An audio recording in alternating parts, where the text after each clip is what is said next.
যারা ইন্ডিয়ার যে কোনো ইউনিভার্সিটিতে পিএইচডি করবে বলে ভাবছো বা প্রিপারেশান নিচ্ছ অ্যাডমিশান নেওয়ার, যে কোনো ইউনিভার্সিটি বলতে যে কোনো অপরিচিত ইউনিভার্সিটি বা যেগুলো নতুন হয়েছে বা প্রাইভেট ইউনিভার্সিটিতে বিশেষ করে অ্যাডমিশান নেওয়ার কথা ভাবছো পিএইচডিতে, দুটো জিনিস দেখে নেবে। একটা হচ্ছে সেকশন 2F, অর্থাৎ 2F সার্টিফিকেট আছে কিনা, এবং 12B আছে কিনা। এটা কোত্থেকে দেখবে? ইউজিসির অফিসিয়াল ওয়েবসাইটে গিয়ে হায়ার এডুকেশন ইনস্টিটিউশনের স্ট্যাটাস চেক করলেই দেখতে পাবে। কি হয়, 2F যদি না থাকে তাহলে কিন্তু তোমার ডিগ্রি ওই ইউনিভার্সিটি থেকে বৈধ হবে না। তো ডিগ্রিকে বৈধ করতে হলে 2F থাকতেই হবে।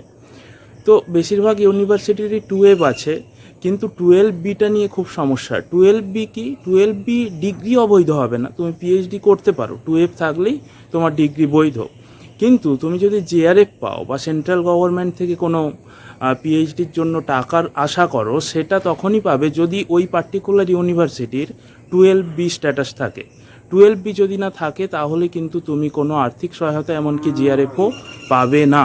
তাই তোমার জেআরএফ থাকলে বা কোনো আর্থিক সহায়তার আশা করলে 12B কিন্তু মাস্ট থাকতে হবে। প্রচুর নতুন ইউনিভার্সিটিগুলোর, প্রাইভেট ইউনিভার্সিটির 2F আছে কিন্তু 12B নেই, এমনকি ওয়েস্ট বেঙ্গলের যে নতুন ইউনিভার্সিটিগুলো গড়ে উঠেছে সেগুলোরও।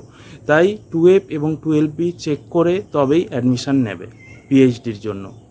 এছাড়াও দেখে নেবে, এটাও দেখে নেওয়া উচিত যে ওই ইউনিভার্সিটি ইউজিসির যে পিএইচডি রুলস রেগুলেশন, লেটেস্ট যে পিএইচডি রুলস রেগুলেশন সেগুলো ফলো করছে কিনা।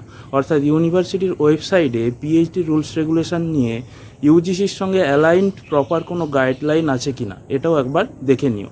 কিন্তু 2F 12B মাস্ট।